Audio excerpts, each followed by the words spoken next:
What's going on YouTube? Today I'm going to bring you guys an updated DDD deck profile with new cards from Maximum Crisis. Don't lose your way, your mind, we have to be as one. So for this deck profile, guys, I'm doing something a little bit different. We're going to have one portion where I breeze through the main and the extra deck. I'll have a separate portion where I talk about my side deck, and the second portion, and then the third portion I'll talk about some of my card changes from this particular list from the last one. And then the fourth part will actually have a combo tutorial. So it's going to be a little bit different than my standard, deck profile setups. I'm thinking about doing this for future deck profile updates, so I don't spend a lot of you guys' time. So all the way, we'll go ahead and get to it. So for our Pendulum Monsters, for our DDDs, we have the 3 Keplers, 3 Copernicus, 3 Ragnarok, and then the 2 Thomas.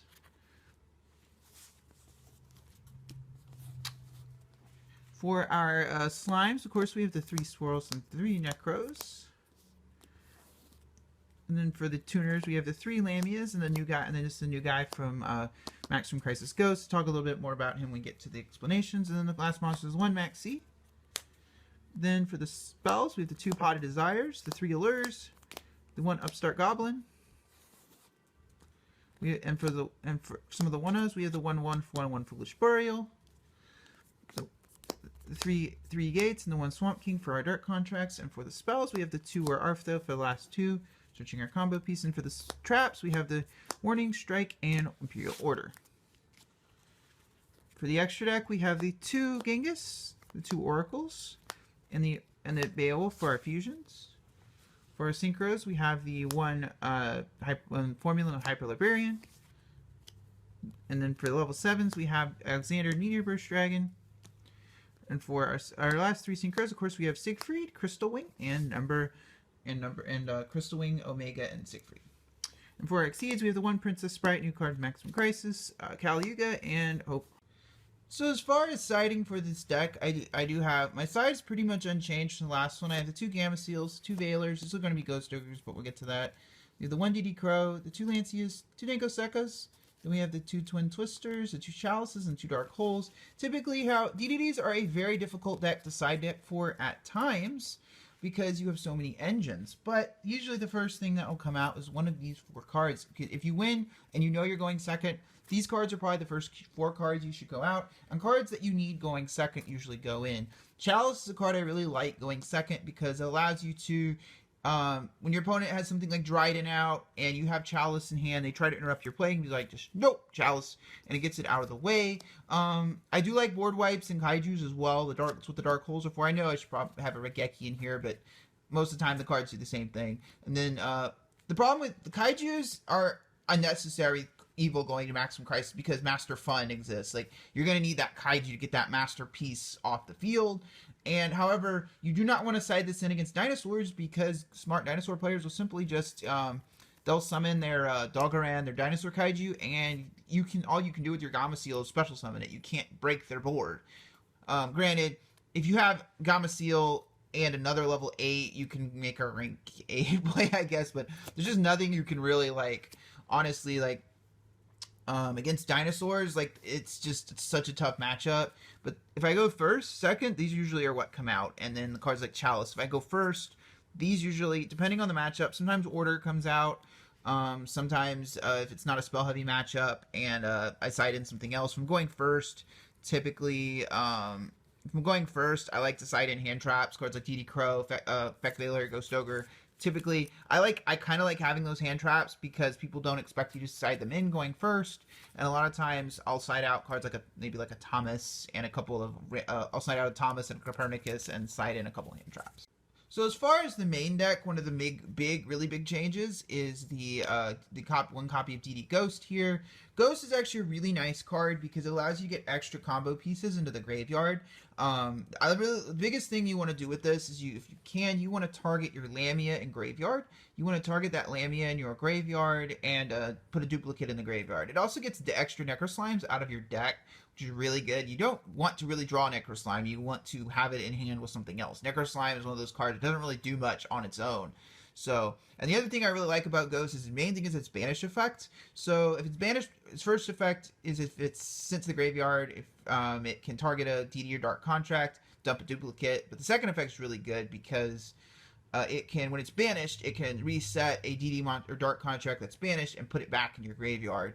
So the really cool thing you can do with that is you can banish this with Necro Slime and then put Swirl Slime that you've used previously or anything else you need back so you can use it again. Now, important thing to remember is while a lot of your DD cards are once per turn, hard once per turns, unlike this guy, so resetting stuff is typically only going to allow you to loop it back to field or reset for future plays. As far as the main deck and answering a few questions I get a lot of people always ask, why do you play the 3 Copernicus? I like it because it allows you to extend combos, can unbrick hands. You could get away with 2, but I just value what Hyper Librarian enables for this deck. If you don't like Hyper Librarian, there's like a numerous other cards, which I'll get to that later. But I really like Copernicus because being able to draw those crucial traps is very valuable for this deck. And I just like the plays this card enables a lot, quite a bit.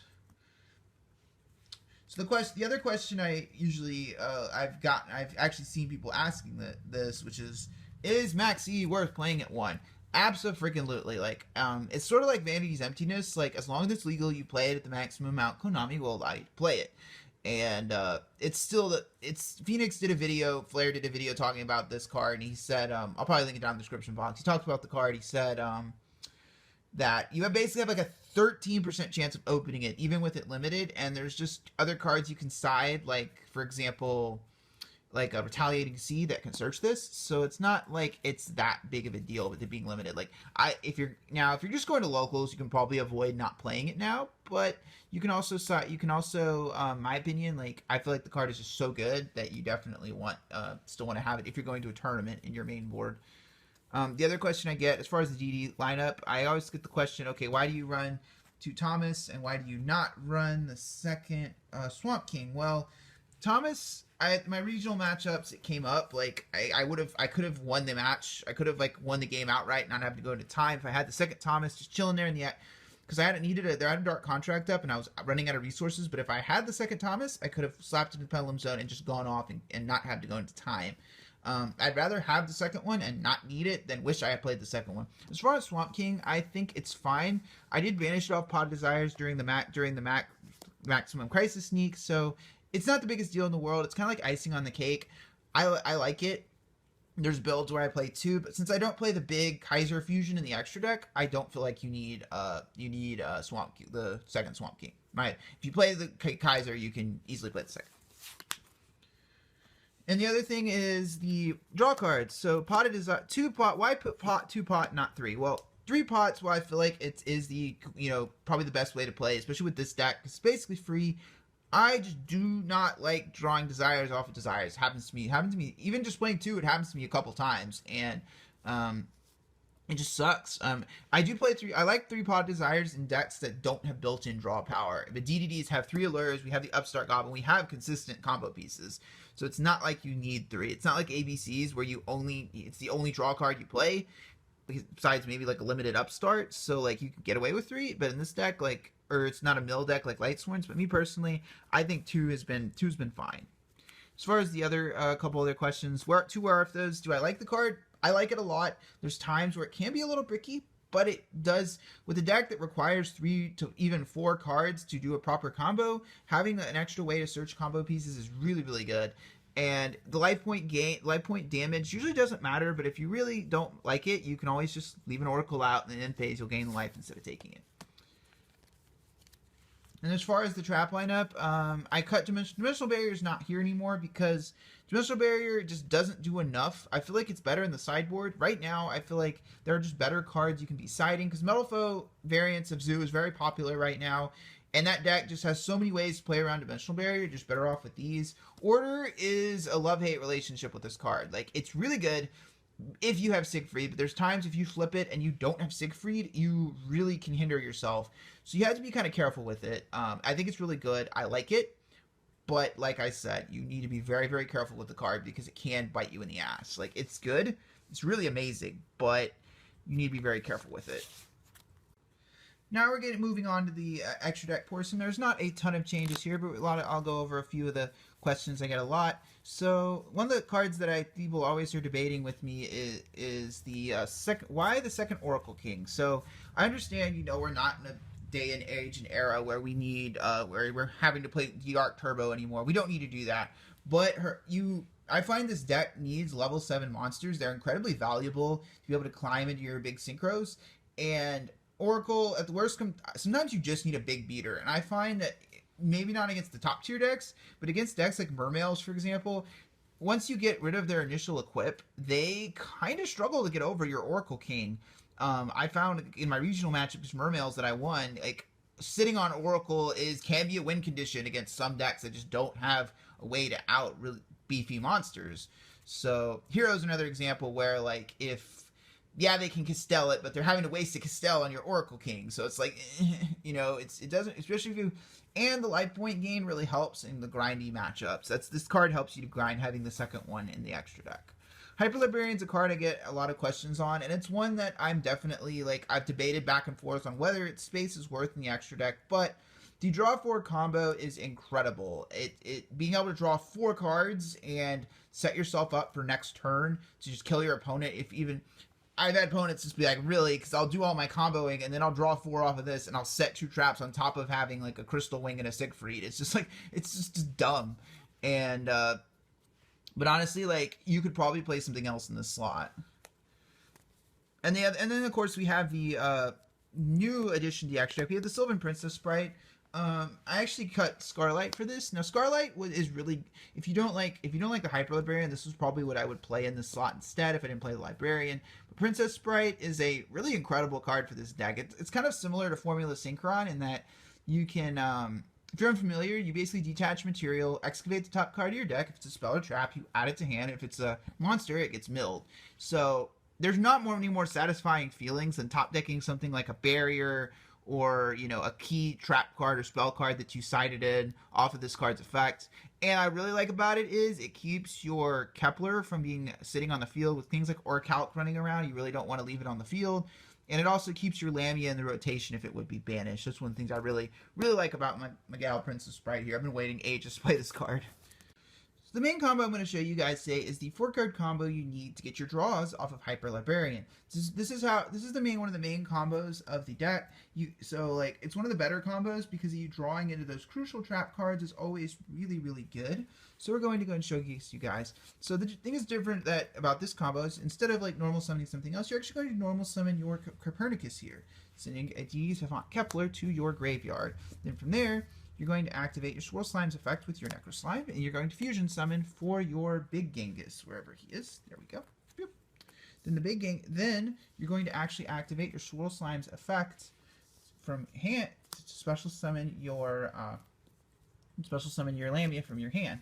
From there, Genghis is going to trigger, special summoning back your Kepler here. Kepler is going to trigger searching yourself a Dark Contract with a Gate. Then Gate's going to activate, searching your deck for a Ragnarok. From here, this is the main game state you need for the combo. A lot of the deck's combos rely on having a combination of these 4 to 5 cards. So this is the proper game state you need to trigger the combo. So now you're going to activate your DD Oblivion Cakes Ragnaroks in the Pendulum Zone, then synchro summon your Alexander from your extra deck. Then Ragnarok's going to trigger, special summoning back your Lamia. From there, you've actually got a couple of different options. From here, this is probably where you would want to bring out the Hyper Librarian right here, because if you try to activate the Necro Slime, you're not going to have room to bring out activate all your effects. You're going to bring out your Hyper Librarian. Then you're going to go and activate the Necro Slime's effect in Graveyard to Fusion Summon your second Genghis. Yeah. Boop. Then your Alexander is going to trigger, special summoning back the Lamia.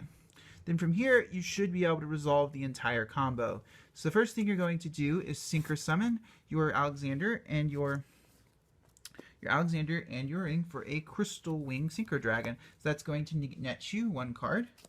And then you're going to bring the Lamia back from the graveyard by sending the Dark Contracts to bring back the Lamia. Then you're going to synchro summon these 2 guys for your Formula Synchron. then you're going to get 2 draws of both the Hyper Librarian and the Hyper Librarian in the formula, and then you're going to synchro these 2 guys for your Siegfried. So then you're going to draw a 4th card. From there you have those 4 cards. Now those 4 cards could be anything, but that's the basic of the combo. It does require a little bit more work, but it does allow you to draw into more resources, which is paramount for this deck. So anyway, guys, this about comes to the end of the video today. Let me know if you guys like this new deck profile structure. Would you like to see it on deck profiles in the future? Let me know down in the comment section below. And as always, I thank you guys for watching. So Warstorm, signing out.